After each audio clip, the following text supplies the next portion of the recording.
Bonjour, hola, and hello, everybody! You are listening to Worldwide Tea. It is your one-stop shop for everything related to the international seasons of RuPaul's Drag Race. The analysis, the commentary, the hot piping tea, the exclusives. It's all right here every single week, and every single week, always. I am Evan Sadi from Pop Matters. I'm Gregory from the playlist, and every once and again you can read me in the LA Times. And I got to be honest, y'all. If my vibe seems different, if it seems off, I'm a little upset with Greg right now because this is our 20th episode. We've been doing this for almost half a year at this point, which is utterly wild to think about, which is absolutely crazy. But I had this really great joke that I was going to tell at the top of it, but I found out right beforehand that Greg stole my joke. I wasn't sure if it was the presentation order or why he was so upset over this, but I'm going to leave him a very pointed mirror message. I'm just going to get straight to the heart of it. I'm going to tell him that Drag Race live dancer Jonathan Claudio is in fact straight and married, and there's nothing he can do Yeah. about that. Sorry to break your heart. That's just, I have no other choice in the matter. Yep. If you've seen Drag Race live in Vegas or you have watched the live stream on WoW this weekend, the hot one with the goatee is married, and I didn't think so when I saw him dance, but he has a lovely wife and bless. But Nick, the star of the show, the hot little Yes. redhead, he is definitely 100% gay and also super effing cute. Like, yes, Yeah. they're all hot. They're all great. I mean, right. And finding out the news about Jonathan was so shocking, I just snatched my own wig. So now I don't know what to do about any of this right here. But y'all, But we have a fascinating episode for you this week. It's kind of a state of the drag union thing, and a lot has happened. There is a lot of exclusives that are going on right now. But since this is Worldwide Tea, the international drag race podcast, we have to talk about the biggest piece of confirmed news that we have right now. Greg, if you want to introduce the interesting twist of something that we thought was already locked in. So we knew there was going to be a different format to Drag Race Philippines when they shot it. There was rumors that it was originally going to be just like a Drag Race All-Stars season, Hmm. but it is All-Stars, but with a twist. And it's sort of versus, but as WoW says in their official announcement and press release, it's with a twist. So they are calling it, wait, am I getting it right? Is it Slaysian It is Royale? Slaysian Royale is the Yes. official name of this new All Stars iteration of Drag Race Philippines. So this will be a Drag Race Philippine season. Mama Pao will host. Jiggly has already confirmed she'll be back. We thought she might be out of it, but no. And they will shoot it in the Philippines. And also it sounds as though whatever deal WoW had with HBO Go, Warner Brothers Discovery, which is what the first three seasons had sort of been with, will not be for this. This will be exclusively on WoW Presents. So if you are one of our three Philippines listeners, and by the way, bless you if you are, you will have to get WoW Presents or stream it illegally to watch this upcoming season. But it will be shooting soon, and that's why they made the announcement because I think they didn't want the tea to get out because, especially with the Asian seasons, a lot of things get spoiled pretty easily. But it's exciting, and I'm guessing it will arrive the same time as Philippines did last year, which was what? August, September? Was that when it came? The most of them drop? That sounds well, because remember, we started like we were talking about halfway through, so about 24 weeks ago, about half a year ago, I think is about right. So yeah, that Yeah. sounds about the right time frame. But very specifically, the Slaysian Royale twist means there will be classic queens that we are fan favorites from Philippines. There's 8 billion. I could choose every single one of them. J Quinn, justice for J Quinn, as we know. Maybe not. But there will also be Asian contestants from other franchises joining Hmm. in. That's why it's Slaysian Royale. So I'm curious as to what that means. Obviously, there have been some Filipino queens on other seasons, most recently Zahira from UK season 6. But there's also other options that could be there. Will this be Justice for Aurora Matrix? We don't know specifically if it's Asian broad or if it's Filipino specific, but it does broaden the cast list a little bit more, unlike when España did their All Stars and they had just the three strict España seasons to cull from. So it's a wider cast list. Lots of speculation online already. I'm excited pretty much no matter what happens, but it's a very fascinating new take on it that we'll see how it pans out. I'm really curious because I think there's actually more than one Filipino heritage queen from the Canadian seasons Yes. because they were friends with some of the other Filipino queens when they met them at DragCon or they toured across the US. Um, but strangely enough, Crave doesn't look like they have the rights to this in Canada. So maybe there isn't a Canadian queen on. I'm also super curious because they weren't clear about it. It's a versus. Do the queens need to know tag along? Because most Philippine Yeah. seasons are half tag along, half English. They sort of go back and forth.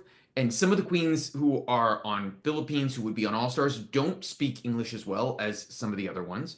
So I'm very curious if that will be a requirement. It'll also be a nice flip, and maybe in some ways, if they don't know tag along that well, to all the queens who go on English language All Star seasons, like the Versus or on Right. Global All Stars, who had a problem. So it'll be interesting to see how that sort of plays and if Mama Pao gives them a pass or if she doesn't. It'll be really interesting.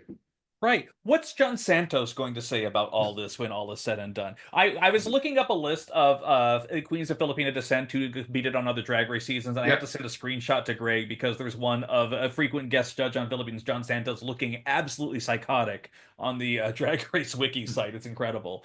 But we'll see how it plays out. Obviously, we will be covering right here on Worldwide Tea. But interestingly, there is a lot of things happening in the Drag Race world.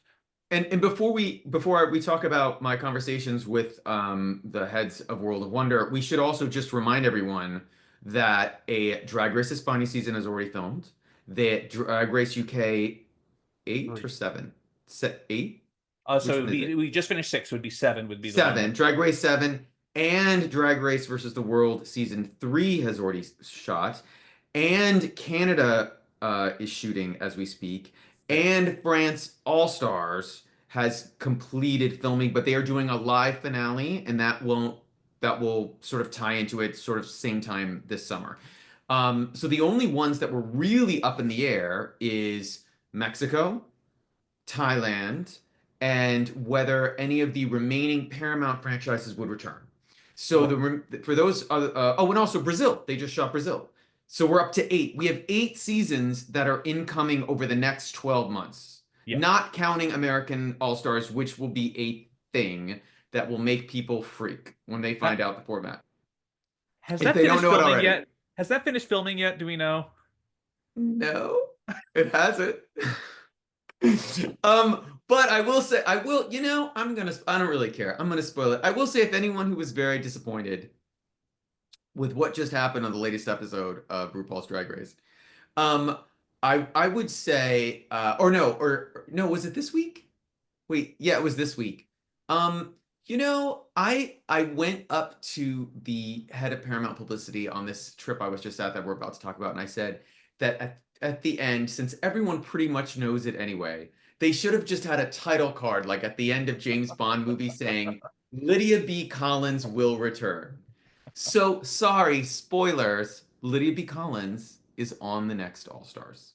So if you're I'm wondering, shocked. so I'm shocked. stunned. Sorry, I'm gonna get in so much trouble. Wow, is gonna be like, take it off the podcast. I No, know. everybody God, knows. which team will Yeah. she be on, Greg? There's no way I for us I to don't know. know. I don't know what team she's gonna be on. But I did have a chance. So all the viewers know, this past weekend was the 1,000th live show of Drag Race Live Vegas Revue. To be honest, it is utterly incredible they have made it this far. I was super lucky enough to be at the world premiere of this in January of 2020. And it went for 6 weeks, and then the world shut down. And as many of us remember, which was only 5 years ago, sometimes it feels like yesterday, sometimes it feels like a decade ago. Um, we nobody knew what was coming back. Nobody knew if movie theaters were coming back. Nobody knew if we would be watching everything outside for a decade. But not only they've come back, they have survived insane political headwinds. They Mhm. are still, I don't know if they sell out every show, but they make money for the Flamingo. Mhm. And so many queens have like gone through and been part of it. International queens like Pangina and Lawrence Chaney, Mhm. and I think Marina Summers maybe might have done a show, maybe not. Um, but this was a big celebration. WoW and Paramount decided to fly the remaining season 17 girls who are still on the show. Shockingly, Lydia B. Collins wasn't there before we arrived and the episode aired. Shocking. But there are my remaining 6, and we're going to listen to interviews for them in a second. But also that during this trip, I talked to Randy Barbado and Fenton Bailey, who are the co-founders of World of Wonder. You have no doubt read their names or seen them maybe interviewed. They are longtime friends and colleagues and of RuPaul, and they've been there since the 80s. And they've done so much besides Drag Race. They're actually members of the Academy of Motion Pictures. They did the Eyes of Tammy Faye doc. They've done so much stuff in the documentary space. Outside of this, their company isn't just Drag Race, but it's mostly Drag Race. And I had a conversation with them, and I would have played the audio, but there was some stuff that they asked was not used. So I did have a story about it that you can find on the playlist.net. But there were some big takeaways from my conversation, and I apologize for this dry diatribe. The big thing is I did ask them about Global All Stars, and they laughed. And they basically said that it depends on their partner. So if people weren't aware, the original Global All Stars was commissioned by Paramount Plus that wanted to make a show to take all the international queens that then they could put on almost all of the Paramount Plus versions across the world. And in fact, versions of Global All Stars have played on MTV Italia dubbed in Italian. They played in Sweden with a Swedish partner dubbed in Sweden. They played in Germany on MTV Germany dubbed in Germany. It was a big deal to see like how far could we take this. At this point, a lot of fans will see cast lists for upcoming international seasons and think, oh, this queen isn't on there because they're saving her for Global All Stars. That might be true, and they may have been lying to me when they talked about this, but it does sound like if there is going to be a Global All Stars, it's going to be another season. It's going to be quite down the road. They are waiting to find out what is happening with the the Skydance Paramount merger, which, by the way, many people in Hollywood are. A merger that was supposed to end or be completed this quarter, which still hasn't because of who knows what in Washington, but it really doesn't deal with Drag Race. One of them did say to me though, and it's in the story, that hey, listen, if their partnership doesn't work out, maybe they'll have to do it themselves, and maybe it will be a WoW exclusive, or who knows, maybe they'll find another partner. That's conjecture on my part. What they did confirm was that Drag Race Italia is coming back, much to one of theirs surprise that the other one confirmed it. Because they are pretty cagey. They don't like to confirm a lot of stuff until it's like 100% go. But this means it's 100% go. And we've already had Dimitri, the producer of Drag Race Italia in Italy, be at an event a couple weeks ago and say it was happening. But it makes me think that it is happening sooner rather than later, and perhaps not like in 2026. We might not get the season until 2026. Yeah. But it might shoot this year. They might film in Q3, Q4, yeah. Yes, and it was a great conversation with them. They're the best. And the only thing I can tell you is one of them recognizes the power of Marina Summers, and maybe Marina will be around sooner than we think on some wild thing. I will say this: they just announced today, if you are here in the U.S. or in Asia, new dates for the Work the World tour. It is coming to North America and to Mexico and to Australia, and Jimbo is hosting it, and Marina Summers is on a ton of dates in the United States. So if you are an American listener, this is going to be your chance to see her in person. I will 100% be buying a ticket because I want to see her live. Now, is this the one where it's just going to be a strict show, or is this the one where they're like positioned as pop idols, as some recent Work the World ads have been? They are positioned as pop idols. Marina is doing Mariah Carey. But my favorite part of the announcement is, and special iconic legends, Naomi Smalls. Can you imagine Naomi Watts? Walking into the workroom, giving us some baby bellas or something. Who knows? Naomi Smalls and Kim Chi will also be part of the show, but it doesn't sound like they'll be doing impersonations. They'll just be themselves. But hey, I'm excited for girls. that. That'll be great. Excited for that. Yeah, it was good. But no, I just, Evan, I left feeling rejuvenated and excited that, the international stuff is going strong. And, listen, at the 1,000th show, Cheryl Hole was, she's not going by Hole anymore. It's just Cheryl. Sure. But Yeah. Cheryl was there. And even one of our favorite Thai girls who lives in Las Vegas crashed the party a couple times. Oh, we'll talk about that. We will talk Yes. about that. Absolutely. But we are kind of in it again. This drought that we're talking about is almost near an end. We're going to have some international seasons probably sooner than later. But season 17 is near its end. Now that the beloved Lydia B. Collins has gone home to permanently make a life with Corey King, allegedly. I was thinking about getting a cameo of Corey King for our 20th episode, and Greg said absolutely not. But I will say we do have a top 6 now. And Greg got to actually speak with them individually. Can you give a little bit of context as to this? Absolutely. So I was lucky enough to be sent out by Paramount to do interviews. Thank you, And these are the Paramount audio. and Wow Presents, as Thank always. you. Yes. Thank you, Paramount and Wow Present. These interviews will be in context when this podcast runs in print on the playlist. But we're going to listen to the audio because it was so great and it was quiet where we were speaking. So the night before they flew us in, we had an off the record sort of a reception with the queens, and they were all lovely and wonderful. And then the next day, we went to what is High Rollers in Vegas, which is basically the London Wheel in Las Vegas, this gigantic 30-minute around sort of Ferris wheel where you sit in these big, not sit, you stand in these big pods and you look at the unimpressive Vegas skyline, like for no reason. But it was super fun. It was, you may have seen, if you're a Drag Race fan, a bunch of these photos all over the internet because Getty was there and Paramount put them on all their social images. But we spoke to them in 3 pods and we had some great conversations. And the first queens that I spoke to were Lexi Love, Lana Ja'Rae, sorry, and Jewel Sparkles. And I think we're going to listen to that conversation. Absolutely. We have it right here. Let's go ahead. Let's jump in. First of all, congratulations to all of you. Thank you. I have to ask you, actually, I think I asked Sam this last night. When you got home and you were done with the season, how soon did you think I need to make my finale, whatever I'm going to be in this show, I have to make my finale dress? Or did you wait? You said immediately. I took like a month where I just didn't do any drag at all. Like I left like bunks at Drag Race, so like I did have no drag. I took like a month where I just didn't think about drag for a month, and then as soon as I got like back to the game. No, I started off like, I got back home, I was like, okay, finale time, because I didn't want to think about it later on. I was like, let me think about it now, so I can get it out of the way. Because I hate thinking about stuff and stressing out about it. I'm so sorry that they just lied to you.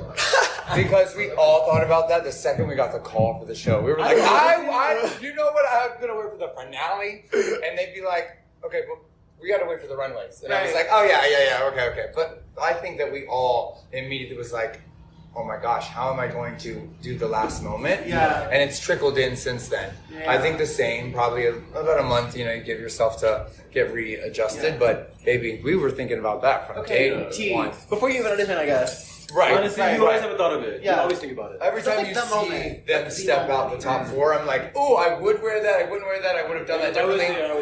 I think I planned my every time you watch the finale. outfit. Every finale. Honestly, every single finale. Okay. Finale outfit. That's No shade. Okay, so I know you had tons of advice, and I'm sure you've seen tons of interviews with other queens who've been on the show, and they talked about, okay, I went to the show, and this was so much harder than I thought it was going to be. But was it actually much harder than you even thought, or were you like... I don't know. I feel like Drag Race itself isn't really hard. Drag Race isn't hard to me. I think the hardest thing for me is like mentally and emotionally not being with your support system and like being stripped away from all of that and being put in a place where you have 16 or how many girls? 14, 13 other girls who are so determined to win. And like you don't know who you can talk to, like really have that to be like your support, your Who actually has your back. yeah, because everyone's there to win, so you don't know. That's like the biggest thing for me, I feel, and that also bleeds into the challenges and your performances throughout the season. I feel. Totally. Yeah. But you both had advice. Yeah. Like, what was the best advice that you got from... Sorry, The best advice I got. Stay out of your head. stay out of your head. There will always be someone worse than you. Yes. Like being told that. Like, no, it's true. Like there will always be someone worse. And there will always be someone like, better. like if you walk into every competition being like, it's Trinity is challenge. definitely your fan. like no, seriously. Like if you go like, for example, last week already was like, oh, I'm not good at this. I'm gonna be terrible. You know that mindset does something to you. But if you go into it being like, okay, I'm not gonna be the worst one. In fact, I might be the best one. Yeah. Like that's it's your mindset. To be honest, like going into each challenge. So you had a moment where we are in the season where you were in the bottom twice. Yes. And you must have, when did you realize, because you've been 4 more episodes, you're still here. Yeah, When did you breathe? When did you breathe and be like, oh wait, I'm okay? It was, I mean, honestly, lip sync on Drag Race is very scary. And when they say lip sync for your life, baby, it does feel like you're gonna die on that stage if you don't win a lip sync. So the moment RuPaul was like, Lana Ja'Rae, you stay against Crystal, because I did not believe I was staying after my wig coming off, bitch. I was embarrassed. I was like, send me to the dogs, because absolutely not. So when she said stay, I was like, okay, I need to clock in and lock down and really come to the competition, because before then I was just like not taking it for granted, but like not believing I deserved to be in the room of Drag Race. And after that lip sync, I was like, okay, I deserve to be here, because I literally fought to be here in the competition. Yeah. You got your validation by being in the top finally, which you deserved. Yes, and So also being in the top is that is the most beautiful feeling. Isn't it? It is the best feeling. So it's like that. It's like because you work so hard, and then like not only to do well, not only to get on Drag Race is like so validating, but like to do well in a something challenge, right. and then RuPaul being like, "Oh my God, you did so!" Like, oh my God, nothing beats that. Nothing. So you had an experience with the roast. I did. Like, an experience. What do you call an experience? We call it an experience. But you also slayed it, and people were quote unquote surprised and stunned. Beforehand, did you guys write jokes before you went? Had they told you it's going to be a villain's roast? No. When did you know Candy and Plain and the day of? Yeah. I wrote all my jokes on the set of Drag Race. Yeah, I didn't it's walk very in with straightforward. the clothes or anything. Totally. It's very straightforward. You get announced the challenge. You have that day to work it out, and then the next day you come in and. But you can't, like some girls do prepare things and have things ready, because some I challenges. think majority of the girls had some material, but nothing geared towards that. Yeah. I am one like that. I'm telling you, I was convinced there wasn't a roast this year. I don't know why, but I was convinced there was not one. Because they didn't do one in the past. I was focused on the girl group personally. When that happened, I about shit my leotard. I was so scared, and you can tell by the way. You know, like when I really put my best foot forward. I still wanted to go last. I still wanted to make a good impression. I still wanted to really try. You did. I think it was not buying jokes, bitch. It was you, bitch. It was not No, buying it's jokes. totally. And I gotta ask you, I know that I think Ariadne said that you guys have spoken about it or maybe made up. I don't know. Yeah. Are you guys good now? Is everything Listen, the past is the past. We only move forward. It kind of felt like It was a catty girl fight. It was a catty girl fight, but at the end of the day, we've grown from it, and we are in a really good place now. That's like our entire cast though. Like we all love each other so much. We have a love for every single person. 100%. We're like really family at the end of the day. There's people in your life that you fight with and then you never speak to again, and there's other people you fight with and you work through it, and those are the people that are really valuable in your life. That's when you know you have somebody that cares about you. So the fact that we all did that, and we still, excluding like 1 or 2 people that just exclude themselves. Yeah. I've gained family. 13 family members. Like, So, but it's funny because like at the beginning of every season, all the queens are like, "Oh, there's drama," and you're like, "Yeah, okay." I'm sure there was. Where you guys really had like a ton of drama. And I kind of forgot about a lot of it, honestly, because they're like, "Oh, there's drama this season." Yeah, of course, but every episode there's it's like another drama. Another gay. It's so sickening. It's so fierce though. But if some seasons it seems like the queens who are on it still hold resentments. Maybe they all don't get along. But you guys seem to. Why do you think that is? I think because we created from the start a kind of like a free space where we could say stuff and like speak our minds and know that it never came from like a negative place. Yeah. I think like literally us going through the Squirrel Games, the hell that was a very tactic like brought us all together. We were all like, okay, no matter what happens, we love each other. It's like, bitch, you suck in the challenge. Can I borrow some? Yeah, it's like, you know what I mean? That was the vibe. It's like you and Onya and me and Hormona set the tone because we were the first twos to get into it on the same episode, and by the end of the episode, we were all hugging and talking it out. So we set a tone for everybody that we don't even have to have that vibe here. And other people wanted to repeat that thing. Oh, Yeah. that There was no like rivalries that lasted over an episode. Who Like, wants to be it's just like mini rivalries. and playing Yeah. Jane, not talking on a bus? That's not good. Well, last night we were talking, and you were telling me what your one goal was after the show. Yeah. And I would love for you to also say it in this interview. But do you all have a goal after the show? Meaning, like, whether you win or lose, like, I want to do this next. Absolutely. Yeah. I want to break into the fashion world. Yeah. That is my goal. Ever since going on Drag Race, I was like, Drag Race is an amazing platform, but Drag Race is a place to build stars and allow you to shine outside of Drag Race because you are a representation of the show. So going into the show, you already should know what you should do afterwards, and that was always my goal. I know I'm not going to be the funniest person.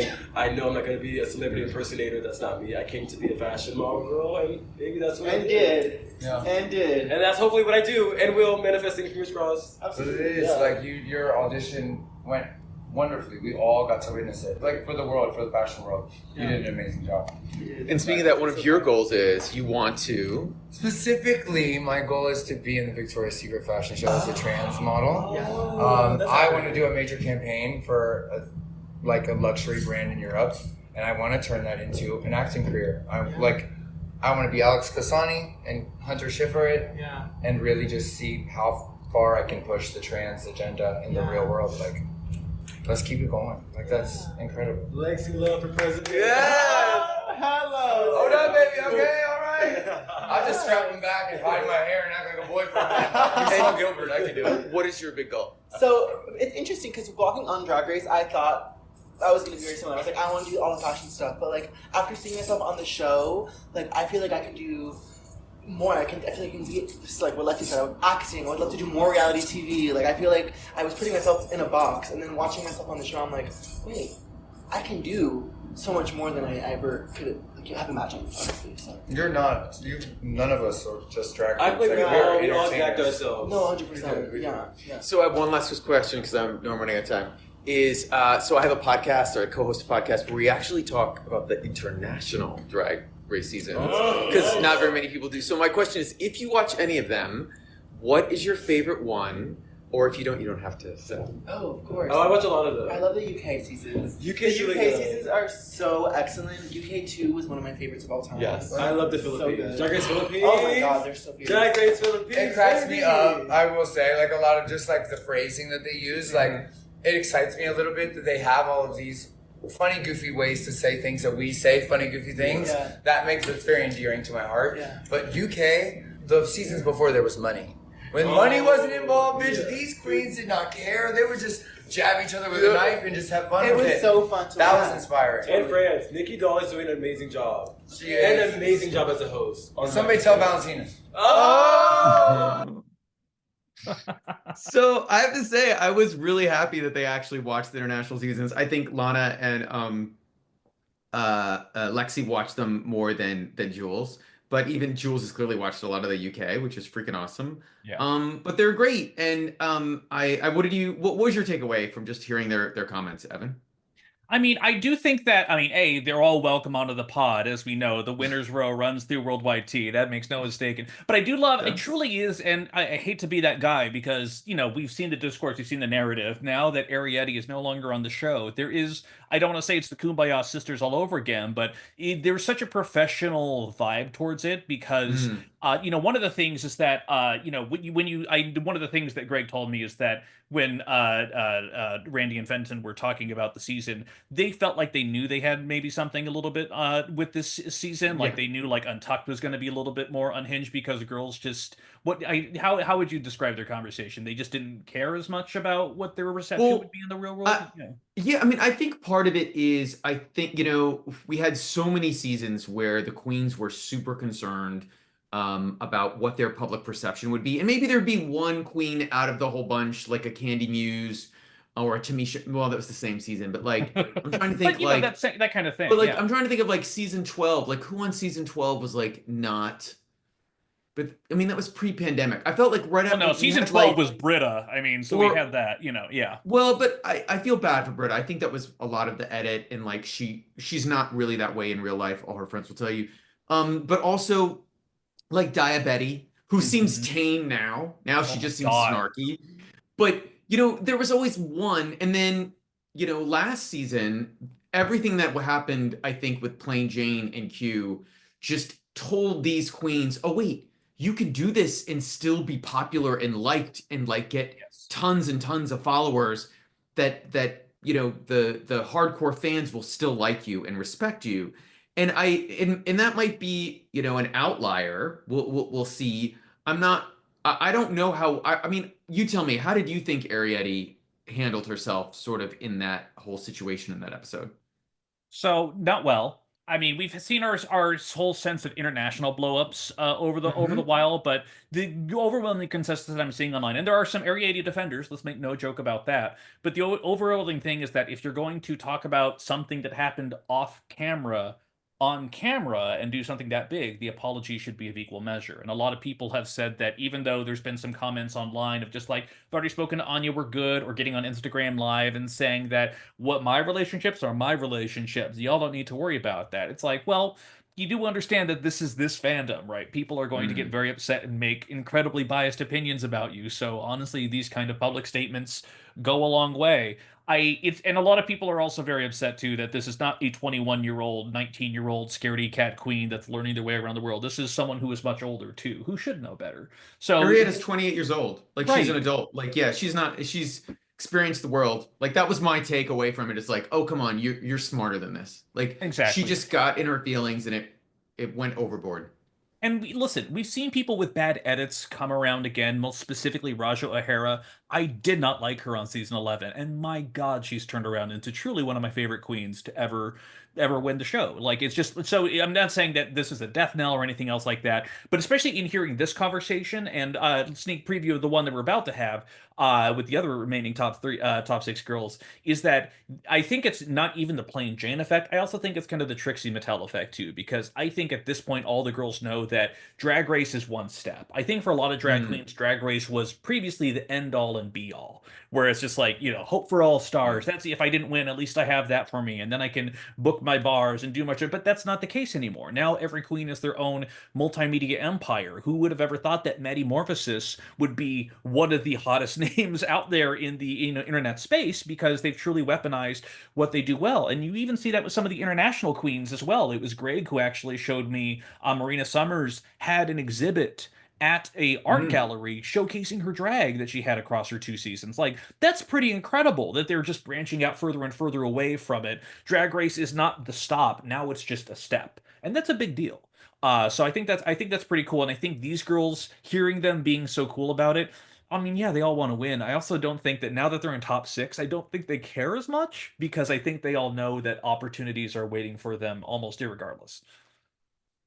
I also think, even if some of them, no, this is not being catty at all. Yeah. Evan's like reacting like I'm going to say something that's like sort of shady. I also think because they know who the top four is, and I think they know in the top, they they may believe who they think is going to win overall, no matter what. Mhm. I think that there's a sense of relief, like it's all played out the way they thought. They did. When I spoke to them off the record, they talked about watching the show and watching the episodes and forgetting so much of it. And because it is effectively 6 or 7 months since they shot it, your mind plays tricks with you, and sometimes you think you did better than you did and that you got screwed over. And then sometimes you watch it and you're like, oh no, I sucked. Like, I deserve to go home. Like, or I deserve to be in the bottom. And there's a humbleness that sort of like after you watch yourself on television, you realize they're not screwing in the edit with me. This is what I did. This is what Mhm. happened. It sort of levels the playing field a little bit, and it makes you realize, oh no, blank is really the best queen out of our whole crew. Right. There is nothing more humbling than seeing yourself on television. And goodness knows, I've been on enough interviews for HuffPost Live or other things like that, where it's just like, I'm going to do great. I didn't do great. And then conversely, Yeah. I've also had the effect too of I've had interviews that I thought went terribly. And then I hear back afterwards, like, oh, it wasn't that bad. But, like perception of what the final product is so different than when you're in the mode making it for sure. Which, speaking of, do you want to preface anything about your conversation that you had with Anya, Sam, and Suzie? No, except it was right afterwards. And I when we get to the end, I think I was slightly disappointed that one of the queens doesn't really watch any of the international seasons. But the other ones do, and I will say they are all super lovely, and again, was so glad to be able to have this opportunity with them. Yeah. Well, let's jump in right now. Onya Nurve, Sam Starr, and Suzie Toot. First of all, congratulations on thank you. amazing runs for all of you for the season. Thank you. First question, did anyone give you advice before you went? And did it happen to be good advice? Clearly, Trinity, no doubt. She gave me no advice. She said, good luck out there, kid. No, I mean, I got so much advice, like probably too much. Maybe I was like, overanalyzing things maybe more than I should have. But then I also remembered that one of the pieces of advice was don't overthink things. So it was just a battle of trying to navigate, because I think everyone's journey is different. Mm-hmm. Like someone could try to prepare you all that they can, but who's to say that they're going to react to you the same way or whatever the case. What about you two? I didn't have contact, I didn't have a connection to any Rue girl prior. But I just remember my family, my circle, my people, just do what you do. Do what you've been doing, what's already worked for you. And I held on to that the entire time I was there. What about you, Onya? I think my dad told me before I got on the show was to not allow people, places, and things to affect who you are as a person, which was probably the hardest thing to do on the show, but it stuck with me because I had to constantly remind myself of that. So that's probably the one thing that I took with me on the show. So I asked your sisters how soon after they got home, no matter where they landed on the show, did they start thinking of their finale gown or design or whatever? And I'm curious, when did you guys start, or will you be starting tomorrow? For me, that was 4 years ago. I am such a crazy planner. And as soon as I finish one thing, I'm like, well, what's after that? I have to know what I'm doing after that. So for a long time, No. No. Real. I'm the type of person that kind of deal with things as they come my way. And obviously now we're all getting ready for finale, but no, by no means did I start thinking about finale after we filmed. Do you know what I did think about? Sleep and food all the time. Yes. Yeah. Wait, I want to come back to that, but what about you? I was going to say, I'm with Onya of, kind of go with the flow type of energy. And when I got done filming, the last thing I wanted to think about was making another outfit to be judged on national television. So I definitely took my time on thinking of things, but luckily, I'm surrounded with people who could get my shit together really quick. I mean, getting ready for the show was so wild, so I'm like, girl, finale should be easy, So I'm curious, when you finish and you get home, how exhausted are you? Did you just sleep in bed for 2 days? Yeah. Did you just veg out? Or were you Weeks. go? I did a combination of sleeping and eating really hard and also partying. I was at the bar. Because we were just so sequestered for so long. I wanted to sleep and rest, but I also wanted to be around people and family and everything that I didn't get to do while on the show. I was so eager to do when I got home. I did just about the closest thing a human can do to hibernation. My brain was half off for at least half a month. It was so gorgeous. I also hibernated. I'm a homebody. Secretly, I'm a homebody, and I just love to be home and, not be bothered by the outside world. So I was just thrilled to be able to not have to do anything for a while. So you're all, in different ways, musical theater queens, right? I was like, did they pair them all together? That's hilarious. Did you think, obviously there's a musical, did you think there would be more opportunities to sing or dance than there ended up being on the show, or is it sort of what you expected? I was relieved that there was more, because the musical in recent years has not been a singing experience. So I was so glad we got to do that. We got to do Bitch, I'm a Drag Queen. Yeah. I was really happy with the amount that we got to do Yeah. real BFA shit. Yeah, same. I was too. I wish I would have been happy with trading one of those sewing challenges or like one more, like, Or all three of them. or all three of them, like not? a girl group, another acting challenge, or anything besides sewing challenge. I would have been happy with. Also, like in that sort of context, you're just joking about that. Like, were you shocked there were 3 design challenges when it came around the third time? Where you're like, wait, what? Yeah, No. I was under the impression that like they did 3 on 16 because they had Nymphia, and it's Yeah. like sure they, and then they'll go back to 2 and everything will be fine. No, that surprised me for sure. I wanted more. Yeah, sure I you was- did. But going back to the musical theater thing, I think it was what I expected, the singing and dancing amount. But I also think people underestimate how much of those skills are used in every type of drag. Like it's not just the singing, dancing, acting. It's the stage experience. It's the rehearsals. It's all those things that people don't think about that we sort of like have been through boot camp our whole lives for. So I'm grateful. And obviously, we just saw last week's episode, the roast. You guys were all great in it. And Thank I'm you. curious, I was talking to the other girls, and they had mentioned that you guys did not know, they had not prepped you that Mistress and Plain or Candy were going to be there. Did that throw you off at all when they told you? Or had you did you have stuff prepared that you're like, okay, if it works out. They did prep us so that we knew like we could write jokes about them. Yeah, it was But like the it was- day before. Or It was the something, day yeah. before they sprung it on. There was still the surprise of like, oh shit, we're gonna meet them. So I had not met any of them. But luckily, all 3 of them were easy to read, so yeah. we were thrilled. I was going to say the same thing. No, if we had 3 like really pretty and talented queens to read, that would have been much harder. Yeah, that would have been really hard.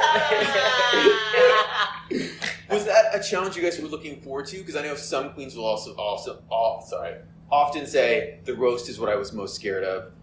Just like some will say Snatch Game. Was it something you were looking forward to? As the theater queens, we knew we were gonna. Yeah, we were all saying excited. that. As theater queens, like getting up in front of people and doing anything is what we live for. Yeah, that's easy. So it was just like it was happy nerves. That was probably like the peak of my like. It was definitely a learning curve, and like I had never done a formal roast before. I know like some drag clubs will do that. Like I've never been a part of that. So like doing it, there was a lot. It was different than just going up and reading lines or doing That's not true. You Oh, roast okay. the girls every night. I in the didn't know. dressing room. Absolutely. I was nervous, of course, but you can't really get nervous because I think when you're delivering comedy, if you're not feeling it, they're definitely not going to feel it. Yeah. So it's sort of like, convincing yourself that you are the next Joan Rivers. At least that's what I was doing. Yeah. I have to ask you, Anya, you have been so great in these sort of like host roles on the Yes. show. And people have talked about maybe someday you should host like Drag Race Live or like when Asia decides to retire like down the road. But is that something you were doing in Cleveland beforehand? Were you hosting or just? Yeah, when I first started in drag, I hosted a open stage for I believe like 6 months, and then after that I did a Broadway Live every Sunday for about 10 months in my drag career. Hosting is probably what I do the most at home. I just love being on the mic and talking to people. There's a fun balance between being funny and genuine, and people really enjoy that. So yeah. What do you guys love most about performing? Ooh. Oh, that's so good. Attention. I've always been an attention whore since I was a little kid. And I was like, one day I'm going to figure out a way to get paid to like just get on a stage and do what I want. The original dream was musical theater, of course, but then it wasn't quite gay enough for me. So I fell into drag.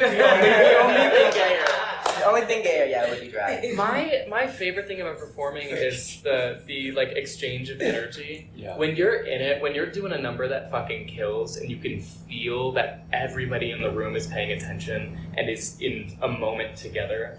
Like I feel like with social media, with phones, with technology, everybody's so separate, even when they're in the same room. Yeah. That like the only thing that can put everybody in the same moment at the same time is live performance. So I also co-host a podcast that talks just about the international Drag Race seasons because they always don't get that much love. And I'm curious, do you watch any of them? And if you have one, is there a favorite or a favorite couple? Ooh, I usually, because there's so many, I will tune in if it's getting traction. Like on Twitter, if I start seeing memes about it, I'm like, okay, let me tune in. And Melinda Farragut on Canada, was that 5? Yeah. Or 4? No, it was 5. It was 5? They just did 6 and 7. Well, they just shot 7, but yes. Gotcha. Yeah, Melinda Verga was my favorite thing in the entire world when that season was airing. She's everything to me. Have you guys watched any of the international ones or no? Oh yes, I love it so much. I watch it all the time. Ow! I love them all. I haven't seen all of them, to be honest, but it is incredible, like, to see how drag is different all around the world. Yeah. I, of course, like the ones that I can understand what they're saying, because I'm not good at reading. I'm from Alabama. And so, like, I love Canada, UK, Down Under.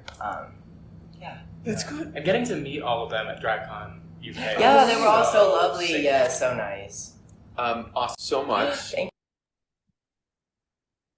So of course, Sam Starr with the pageant answer. Of You gotta course. love it at the end. Of I so course. appreciated that. That was so great. I know. But so Evan, what was your takeaway from Sam, Onya, and Suzie? Well, I wouldn't fear a roast challenge, let me tell you that much. Fun fact about me, just so you know, Greg, for my bachelor party for my wedding, I had a roast of myself. I had literally all my friends together. I had like 5 or 6 of them actually come up with material to just give it to me good because I just thought it'd be fun. It was great. It was fantastic. I was ready. But of course, my husband had the best one out of everyone, so I shouldn't be too surprised by that. But yeah, I mean, I love their Wait. We have to stop time out on this roast of you. Is it archived? Is it on video anywhere? Like, can people there find are it? some videos that exist. I don't know where they are. I don't have them, but I know at least some people had some videos. I'll see what I can dig up. Wait, more importantly, did any friends did any friends like hire a professional comedy writer? Like, how deep did they go? Oh no, it was all just like friends, coworkers, like some of them emerging as talents in the Chicago comedy scene. Okay. To try stuff out. My best friend who arranged it and hosted it was terrible, and I loved him so much for that. But it was, I mean, that's the kind of thing that you want to have, like in the kind of thing. Because I was thinking about like what would be fun, and just like I have all these disparate friend groups. What better way to bring them together than me? And so it was a good time. But I loved their enthusiasm. It's the kind of thing where I love that they're all theater queens. I love that. I mean, Sam. It's the kind of thing where I think that Sam is just. I was annoyed at her during the edit of the show because she was so presentational, where like that critique the judges gave of like, we don't get to see the real you, I thought was actually pretty valid. And even when she got weirder or kookier, I still feel like I'm seeing kind of this put upon character of her, but she is so fucking fast on her feet. She is so witty. Yeah. Even more so than Suzie Toot, I would go as far to say. Like, she's just on top of the jokes, the comedy, and is not afraid to self-deprecate. Actually, one of my favorite jokes from that episode is when they talk about Sam Starr's family past, and she's like, "Thank you from a distant family friend." Like it was. I'm like, that's honestly kind of really effing bold. Yeah. To do that, but she did it, and she did it just so off the cuff, so confidently that I really appreciated that. So it was cool to hear that in person. Was there anything about your interactions with the queens that surprised you? I think one of the things that really struck me, especially with Sam, is that Sam out of drag and in drag are. It's funny you talk about like how it's a character and how presentational. That out of drag, Sam as a is much different and is much quieter, I think. Granted, I didn't spend 3 days with him or whatever, but I did spend a bunch. One thing I should say is after we had this day of interviews and they went off and did more photos and whatever, we met them and watched the episode that night at Gypsy Nightclub in Las Vegas, which is across from Piranha. They're sister clubs. It's a very nice club. I hear they have an amazing drag brunch that Alexis Mateo hosts. And Alexis Mateo was the host that night of the viewing with Lana. And the rest of us all hung out there and watched the episode. And even though it had aired on Eastern time, none of them had watched it yet. They don't get sent the episodes to see beforehand. So they're seeing it like when everyone else does, or if they're viewing or they're watching it after a gig at night or whatever. You only get to see it early if you're guesting on the pit stop. That's the only way. Yes, that's the only way. And so watching them react to it was so fascinating, especially all being together. And I'll say, even in the show, when they're like, being snarky with each other or shading each other, I think Suzie said something about one queen. The other, they all laughed about it. They all thought it was funny, and they were all like, "Nope, you're right." Like they were all into it. And It's funny listening to them again in those interviews and remembering the weekend. Listen, I've been lucky enough to be around a lot of the casts, even just for little periods of time. And there's a cast like season 8 that truly like that top 4 and 5, and yeah, top 5, I guess, really like all got along and cared for each other and were into each other. And still are friends to this day. Rest in peace, Chichi DeVane. But like Derek and Naomi and Kim and Bob, like they're all like great friends.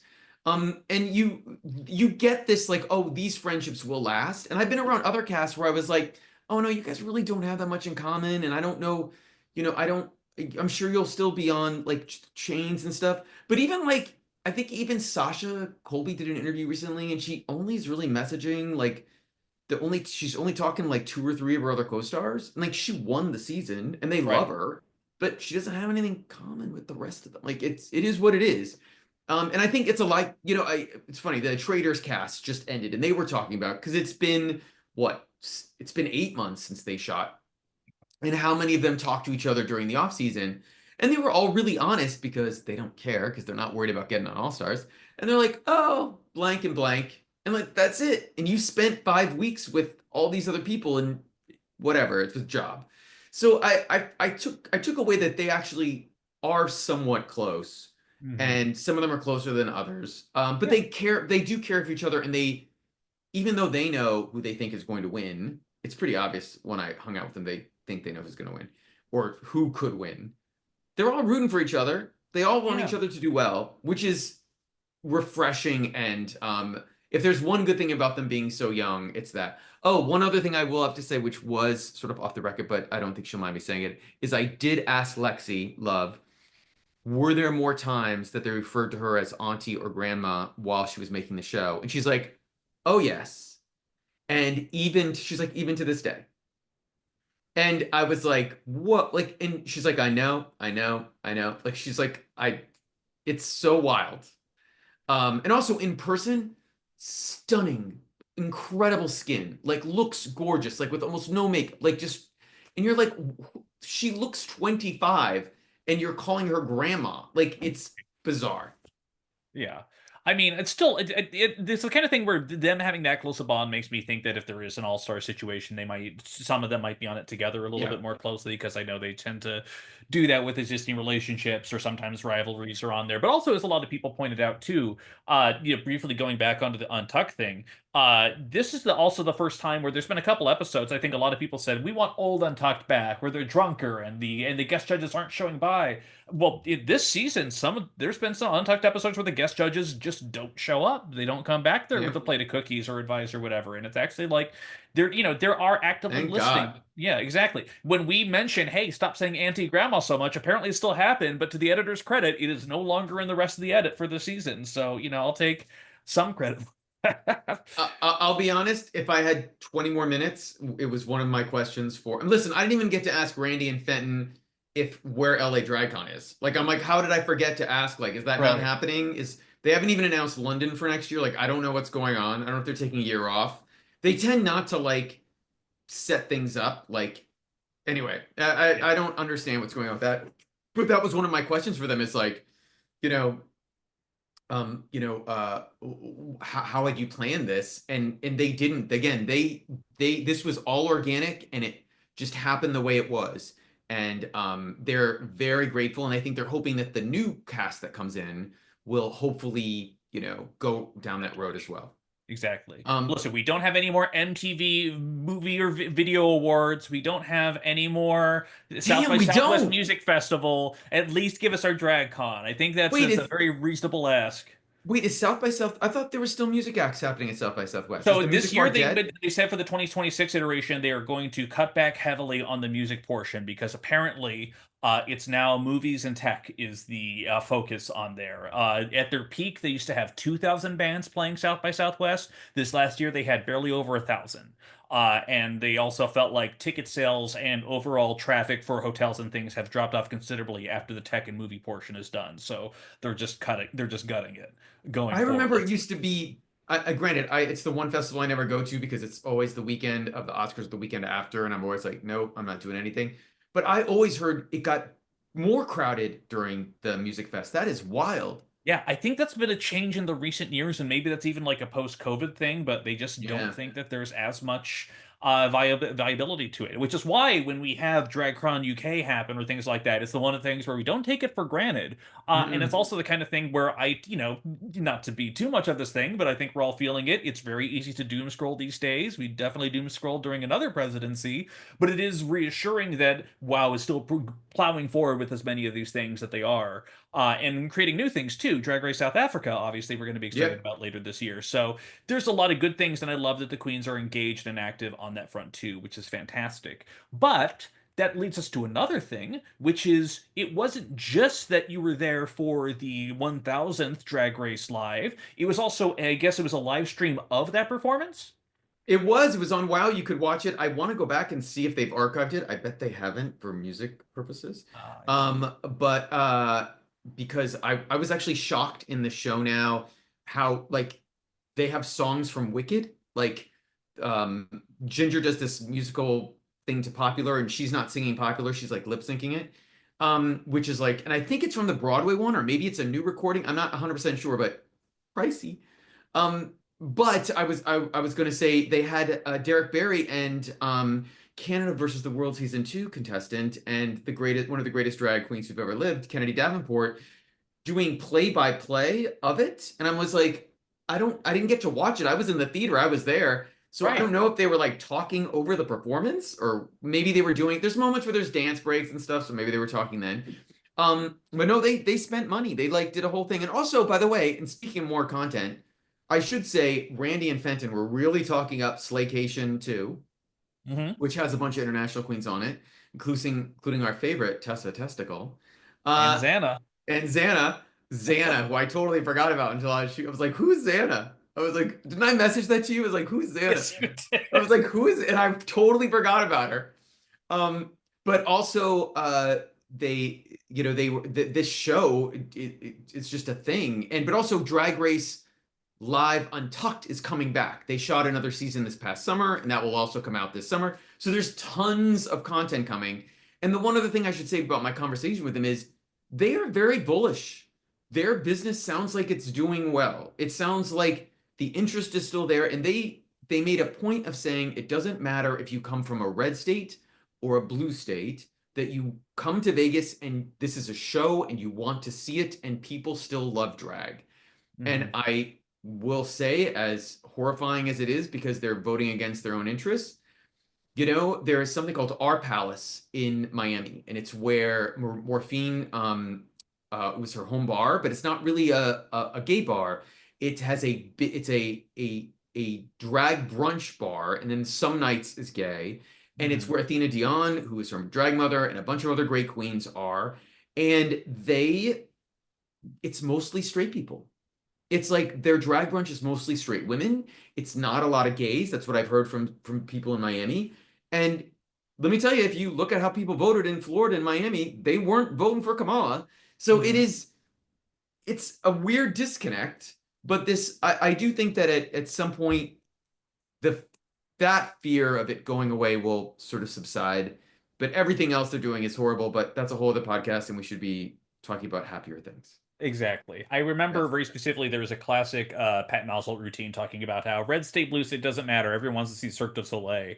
It doesn't matter if you see a hedgehog with a boner on a unicycle going over a cliff. People will applaud for that. Absolutely. But my favorite part of the playlist interview, which by the way we will link in the show notes, is I think it's Randy who mentions every time you have this blah blah blah, it usually comes up to it's just blah blah blah. Like it's terrifying as some of the things that are happening.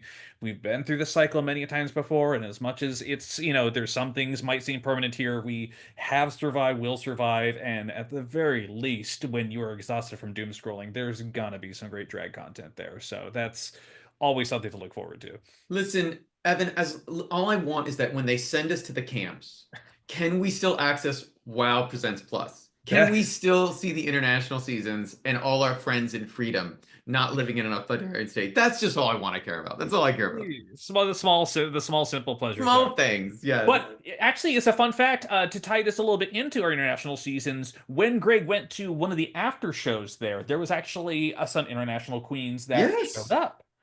And yes, in fact, I should just really say really quickly about seeing a Drag Race Live, the Vegas review. If you have not gone, it's still a great show. This is not the third time I'm lucky to see it. You've seen it, right, Evan? Yeah, just saw it this past November. Yeah, for the first time. So, the one thing I'll say, and I don't mean to be shady, I don't know if Plain Jane is meant for this show.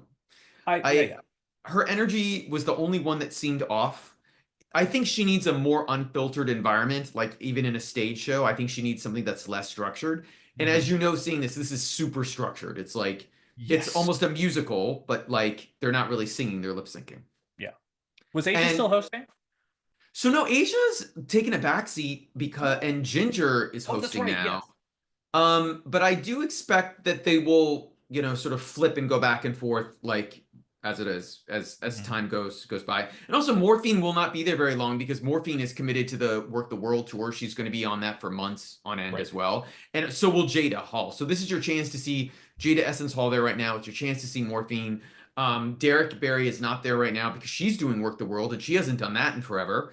Right. She did a podcast with Manny Morphosis where she talked about how, like, listen, this was maybe my last chance to do it.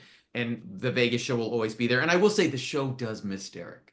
She brings an energy. She brings something to it that's funny and always on point. And they need to find her, or Lawrence Chaney isn't in it now, but he was also that for a while. Like, they need a queen to maybe replace Plain, who can maybe bring that for a while. But I think that's natural. They go through other queens. It happens all the time. And also Ginger's a very good host. I like Ginger very much. I still think Asia's the best. Like, Asia kills it. But that was super fun to see. And then also at the end of it, if you weren't watching live, some of the veterans of the show in the final number, I forgot what the song is. Oh, I'm Not That Bitch, or whatever that. I'm Still That Bitch. Oh, okay. Yeah. I'm Still That Bitch. And they come down the stairs. Yes. That number, yes. Yes. From the season 12 finale, for those who haven't seen. Yes. So Derek Barry walked down, and Kahana Matrice walked down, and Mirage, who's been in the show, and Kennedy, and it was all great to see some of these veterans who were part of it for so many years, as they've made 1,000 shows be part of it. And Rue came out, and also Rue did an amazing, super funny, totally improvised bitch slap scene with Ginger Minge, which I think is online and a lot of people have captured. I'll put it on our podcast or our Insta as well. But that was super great. But afterwards, listen, if you are gay or you love drag, probably more if you're gay, and you want to go out and have fun in Vegas, you go to Piranha. Piranha is the big major club, and every Friday and Saturday night, they have shows at 11:30 and 1:30 a.m. And at 1:30 a.m., after all of this, Kennedy Davenport, our Canada versus the World season 3 top 2, who probably could have won if she. I know Lemon should have won, whatever. But top 4, I think it wasn't it Alexis? Oh wait, was she not top 2? Oh, Alexis, yes. And by the way, who is also there, Alexis Mateo, who basically is running the show there now, and has so many great queens. But Kennedy performed, always freaking incredible. And Cheryl, I'll never stop calling her Cheryl. Cheryl the Tuck was fantastic, and we'll put some videos that we took of her on our Insta at Worldwide Tea Podcast on Instagram. Please follow us. Did I get it wrong? You're giving me this. I think, if I'm not mistaken, you just changed it to, I believe, Worldwide Tea Drag Race Podcast. I could be wrong. I can't remember. Oh, I didn't change the name. The handle. The handle. The handle. Got it. Okay, Worldwide Tea Podcast, everybody. Yeah. It's also our Gmail too, if you want to reach out. Yes, if you want to reach out to us. Also, if you like this podcast, rate us, like us, share it with a friend. But they were also so incredible. And listen, it was a great, I was very blessed to have this amazing weekend of drag. And it reminds you, like, why things like DragCon are so important and why they're great for the community. And you hope it will come back, because I'd love everyone to be able to experience that again and not have to go to London in January.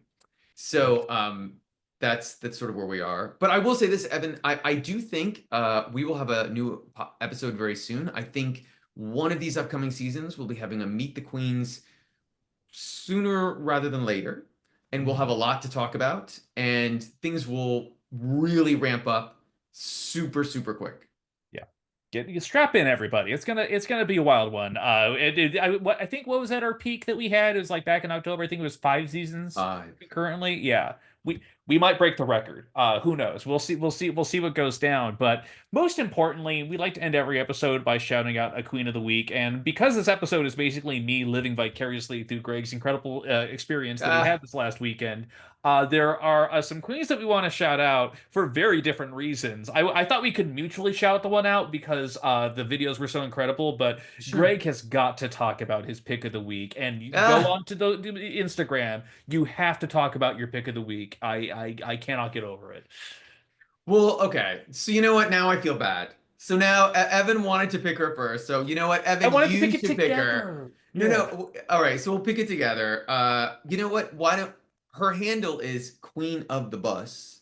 It's much easier that way. Than Yes. her name. Why don't you say her name, Evan? Since Oh God. Okay, so I do have it down, and it was on the screen. It is Elishale de Witches. not the best marketing name. Like yeah. amazing queen, not Is there a great for pun marketing. that I'm missing in there? I don't know.